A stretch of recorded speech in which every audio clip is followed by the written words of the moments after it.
يا أيها الذين آمنوا اتقوا الله حق تقاته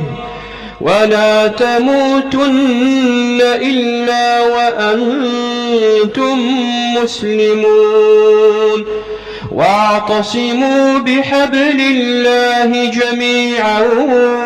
ولا تفرقوا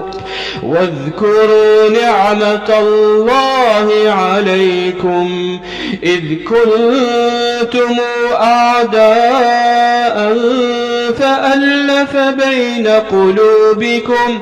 فأصبحتم بنعمته إخوانا وكنتم على شفا حفرة من النار فأنقذكم منها كذلك يبين الله لكم آياته لعلكم تهتدون